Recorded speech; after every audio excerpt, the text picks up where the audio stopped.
दोस्तों तारीख थी 7 अगस्त 2021 और जगह थी सेक्टर 71 मोहाली चंडीगढ़। लॉरेंस का जिगरी यार और अकाली दल के नेता बिक्की मिदुखेड़ा अपने एक प्रॉपर्टी डीलर दोस्त से मिलने आए हुए थे। जैसे ही बिक्की मिदुखेड़ा अपने दोस्त के ऑफिस में पहुंचते हैं, उसके 2 मिनट बाद वहां पर एक व्हाइट कलर की गाड़ी में 4 नकाबपोश आदमी पहुंचते हैं। अपने दोस्त से मुलाकात के बाद जैसे ही बिक्की अपनी फॉर्च्यूनर गाड़ी की तरफ बढ़ता है, इतने में वो व्हाइट कार से 2 बदमाश निकलते हैं। नकाबपोश और रिवॉल्वर से वो लगातार गोलियां चलाना शुरू कर देते हैं। जैसे ही बिक्की मिदुखेड़ा अपनी जान बचाकर अपने कार से बाहर निकल भागते हैं, वैसे ही पीछे से वो चारों बदमाश बिक्की मिदुखेड़ा पर लगातार गोलियां चलाते हैं, जिससे उनकी ऑन द स्पॉट मौत हो जाती। थोड़ी देर बाद सोशल मीडिया पर लॉरेंस बिश्नोई आते और कहते हैं, हमारे बड़े भाई बिक्की मिदुखेड़ा अब हमारे बीच नहीं रहे। भाई का हमारे क्राइम से कोई लेना देना नहीं था, भाई को फिर भी मार दिया। अब कुछ कहने का टाइम नहीं है, कुछ कर दिखाने का टाइम। जो भी बड़े भाई की मौत का जिम्मेदार है वो अपनी मौत की तैयारी कर ले, बस कुछ दिनों में रिजल्ट सामने आ जाएगा। इस धमकी का सबसे खतरनाक लाइन था, जो भी भाई की मौत का जिम्मेदार है वो अपनी मौत की तैयारी कर ले। लॉरेंस बिश्नोई और गोल्डी बरार बिक्की की मौत का जिम्मेदार सिद्धू मूसेवाला और उसके मैनेजर सगुन प्रीत को ही मानते थे। लॉरेंस बिश्नोई कई बार कह चुके थे कि सिद्धू मूसेवाला ने बिक्की भाई की मौत के लिए हथियार मुहैया कराया, उनको पैसे की भी हेल्प की और जगह भी रहने के लिए दी। और एक इंटरव्यू में यहाँ तक कहा कि सिद्धू मूसेवाला कई बारी भाई की मौत की सेखियां बघाड़ता था और अपने गानों में उन्हें चिढ़ाने की भी कोशिश करता था। 7 अगस्त 2021 को जैसे ही बिक्की मिदुखेड़ा की मौत हुई, उनको मारा गया सिद्धू मूसेवाले की हेल्प से। उसी दिन से लॉरेंस बिश्नोई और गोल्डी बरार सिद्धू मूसेवाले को मारने की पूरी प्लानिंग में लग चुके थे। बिक्की मिदुखेड़ा की मौत के वक्त लॉरेंस बिश्नोई तिहाड़ जेल में था। तिहाड़ जेल से ही लॉरेंस बिश्नोई ने कनाडा में बैठे गोल्डी बरार के साथ बात करके सिद्धू मूसेवाले को कैसे मारना है, किसको उसको मारने के लिए भेजना है, सारी प्लानिंग कर चुके थे। और उसके बाद यह भी सुनने में आया कि लॉरेंस बिश्नोई को जेल में एक ई सिम पहुंचाया गया, जिसमें कोई सिम कार्ड नहीं लगता, ये एक सॉफ्टवेयर के जरिए ऑपरेट किया जाता है। इसके बाद जांच एजेंसी और पुलिस के द्वारा पता चला कि लॉरेंस बिश्नोई और गोल्डी बरार ने 10 महीने लगा करके सिद्धू मूसेवाले की मर्डर की प्लानिंग के लिए एक पूरी की पूरी टीम तैयार करेगी। लॉरेंस बिश्नोई और गोल्डी बरार ने देश के अन्य जेलों में जो खूंखार गैंगस्टर है उनसे बात करके पूरी टीम बनाई। सबसे बड़ी मजे वाली बात, जो टीम सिद्धू मूसेवाले को मारने के लिए बनाई गई थी, ये एक दूसरे के बारे में बिल्कुल भी नहीं जानती। जिस भी मेंबर को जो काम दिया गया था करने के लिए, जो काम सौंपा गया था, उसे सिर्फ वही करना था। जा करके कोई किसी से कुछ नहीं पूछता था, बस सिर्फ हथियार दे के आना है, पैसे दे के आने हैं, जगह मुहैया करानी है, दैट्स इट। गाड़ी कब कौन किसको कहाँ छोड़ी, कहाँ से उठा करके किसी को कहाँ लेके आना, यही काम था इनका। और न ही पूछने की किसी ने कोशिश, सिर्फ अपना एक टारगेट था, सिद्धू मूसेवाले को मारना है। ये सारी योजना और ये सारी प्लानिंग कनाडा में बैठे गोल्डी बरार ने की थी। बहुत कम लोगों को यह पता होगा, 29 मई को जब सिद्धू मूसेवाले की हत्या की गई थी, उससे पहले उन सारे शूटरों ने सिद्धू मूसेवाले को मारने के लिए 15 बारी कोशिश की थी, लेकिन हर बारी सिद्धू मूसेवाले बच जाता था, क्योंकि पंजाब में आम आदमी की सरकार ने जितने भी वीवीआईपी लोग थे उनके लिए सिक्योरिटी बढ़ाकर दी हुई थी। सिद्धू मूसेवाले को बहुत सारी धमकियां मिलती थी, इसीलिए वो खुद भी एक बुलेट प्रूफ फॉर्च्यूनर गाड़ी को यूज करता था।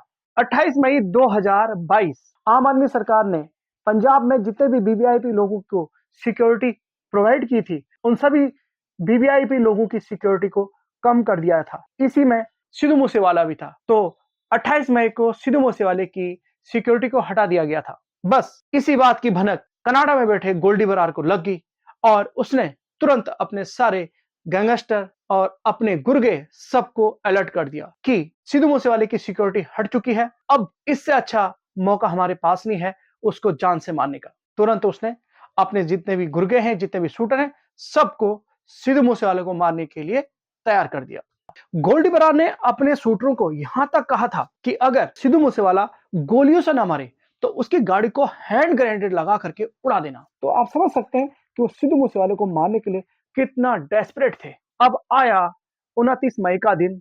इसी दिन सिद्धू मूसेवाला और उसकी फैमिली के लिए काला दिन साबित हो गया। जैसे ही कनाडा में बैठे गोल्डी बरार को यह पता लगा कि सिद्धू मूसेवाले की सिक्योरिटी को हटा दिया गया है, उसने अपने गुर्गों, अपने शूटरों को फोन किया कि 29 तारीख की सुबह को हरियाणा में एक कैमराना एक जगह है, वहां पर एक ढाबा है, अपने सारे शूटरों को वहां पर पहुंचने के लिए बोल दिया। और उसके सारे शूटर वहां पर ठीक सुबह 11 बजे पहुंच गए। और उसी दिन 29 तारीख को ओकलाना से मंडी के लिए 4 शूटरों को रवाना किया गया। हरियाणा के अंदर कैमारा ढाबे में बैठे शूटर सिद्धू मूसेवाले की गाड़ी का वेट कर रहे थे। फिर 29 मई को जैसे 11:30 बजे मालसा मंडी के पास में एक ढाबा है, सारे शूटरों को वहीं पर इकट्ठा किया गया और गोल्डी बरार ने स्पेशली ये कहा था शूटरों को कि तुम्हें 4 बजे तक मेरे फोन का वेट करना है और जैसे ही मैं फोन करूंगा उसके बाद तुम सिद्धू मूसेवाले को मारने के लिए निकल पड़ना।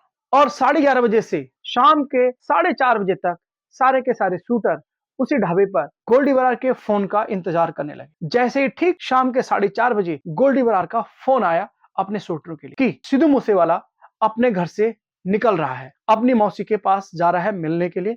उसके साथ 2 लड़के, एक उसका कजन है और एक गांव का ही लड़का। 5 मिनट का फिर दोबारा फोन आया कि सिद्धू मूसेवाले का गेट खुल चुका है, वो अपनी ब्लैक कलर की थार में निकल रहा है और तुम लोग वहीं ढाबे पर वेट करो और वो इसी रूट से होकर के आगे अपनी मौसी के गांव के लिए जाएगा। और जिस बुलेरो गाड़ी में शूटर उस ढाबे पर वेट कर रहे थे, ठीक 5 मिनट के बाद ब्लैक कलर की थार ने उनकी बुलेरो गाड़ी को क्रॉस किया और वो गाड़ी थी सिद्धू मूसेवाले की। जैसे ही बुलेरो गाड़ी को थार ने क्रॉस किया, बुलेरो गाड़ी को जो गैंगस्टर हैं वो थार के पीछे दौड़ाते हैं और साथ में उनकी दूसरी गाड़ी भी थार का पीछा करती। कुछ दूरी पर आगे बढ़ने के बाद एक मोड़ आता है और तेजी से जो शूटरों की गाड़ी है वो सिद्धू मूसेवाले की गाड़ी को आगे और पीछे से घेर लेती है और तुरंत उस थार पर अंधाधुंध गोलियां चलाने शुरू कर देते हैं। करीब करीब 30 से 32 राउंड गोलियां चलने के बाद सिद्धू मूसेवाले को वो ऑन द स्पॉट मार देते हैं। और जांच एजेंसियों से ये पता चला है कि सिद्धू मूसेवाले को इतनी गोलियां मारने के बाद भी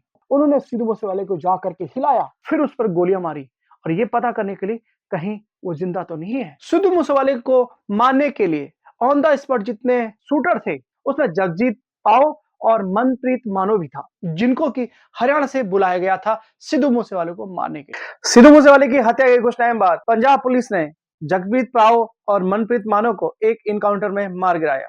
सिद्धू मूसेवाले की जब हत्या हुई, जब न्यूज चैनलों पर खबर सुनाई जा रही थी, सोशल मीडिया पर सिद्धू मूसेवाले की हत्या की बात सामने आ रही थी, उसके कुछ देर बाद लॉरेंस बिश्नोई सोशल मीडिया पर आता है और कहता है कि सिद्धू मूसेवाले को हमने मार डाला और इसकी हत्या की जिम्मेदारी हम लेते हैं और इसको तो मरना ही था क्योंकि इसने बिक्की मिदुखड़ा भाई की हत्या करने में मदद की थी और जो आज हमने कर दिया है, इसलिए हमने आज अपना बदला ले लिया है। दुनिया जो भी कहे। बाद में जब पुलिस जांच आगे बढ़ती है सिद्धू मूसेवाले की हत्या में, तो उसकी पूछताछ लॉरेंस बिश्नोई से की जाती है। तो लॉरेंस बिश्नोई हर बार पूछताछ में अपनी बात को बदलता रहता है। कहता है कि सिद्धू मूसेवाले से मेरा कोई निजी दुश्मनी नहीं था, न ही वो मेरे गांव का रहने वाला था और न ही मैं उसके गांव का रहने वाला। हमारा दूर दूर तक कोई एक दूसरे से वास्ता ही नहीं था। और पुलिस जांच एजेंसी ने बाद में ये भी पता करने की कोशिश की कि सिद्धू मूसेवाले ने कभी भी लॉरेंस बिश्नोई के खिलाफ पुलिस में कोई शिकायत दर्ज नहीं कराई थी। इससे भी ये साफ पता चलता है कि उनका आपस में कोई मामला था ही नहीं।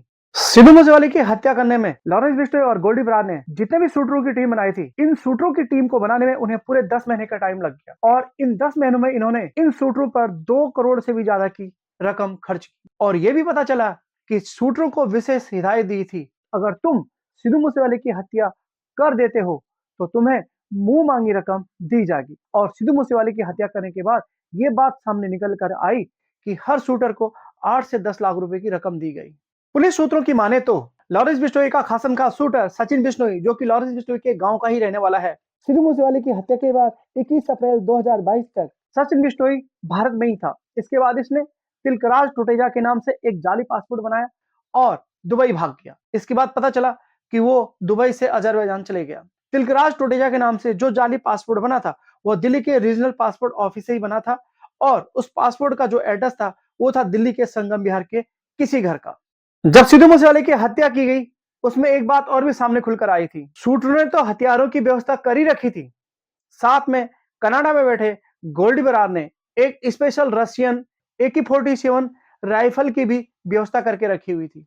बिक्की मिदुखड़ा की हत्या के कुछ टाइम बाद पंजाब के लांड्रा गांव में एक कबड्डी शो का आयोजन किया जा रहा था। उसी कबड्डी शो में लॉरेंस बिश्नोई ग्रुप के कुछ शूटर पार्टिसिपेट कर रहे थे और उसी कबड्डी शो में शो करने के लिए सिद्धू मूसेवाले को भी ऑफर था। लेकिन लॉरेंस बिश्नोई और गोल्डी बरार के जो शूटर थे, जो कबड्डी शो में पार्टिसिपेट कर रहे थे, वो नहीं चाहते थे कि सिद्धू मूसेवाला इस शो में आए और अपना शो करे। गोल्डी बरार ने सिद्धू मूसेवाले को मना किया कि आप उस कबड्डी शो में जाकर के अपना शो ना करें, जबकि पहले से सिद्धू मूसेवाले का एक शो मुंबई में था, ठीक उसी दिन जिस दिन लांडा गांव में कबड्डी शो होने जा रहा था। सिद्धू मूसेवाले ने जानबूझ करके मुंबई का शो कैंसिल किया और लांडा गांव में कबड्डी शो में चले गए और अपना शो वहां किया। इसके बाद गोल्डी बरार का सिद्धू मूसेवाले से दुश्मनी बढ़ गई। तो दोस्तों बस आज की वीडियो में इतना ही। मिलते हैं आपसे अगली एक अच्छी इन्फॉर्मेशन वीडियो के साथ। अगर आज की वीडियो आपको बहुत अच्छी लगी, आप तक कोई अच्छी इन्फॉर्मेशन पहुंची, तो इस वीडियो को आगे जरूर फॉरवर्ड करें। ऐसे ही अच्छी वीडियो देखने के लिए आप हमारे चैनल को लाइक करें, शेयर करें, सब्सक्राइब करें। मिलते हैं आपसे अगली एक अच्छी इन्फॉर्मेशन वीडियो के साथ। तब तक आप लोगों से लेते हैं विदा। राधे राधे, हरे कृष्णा, जय श्री राम।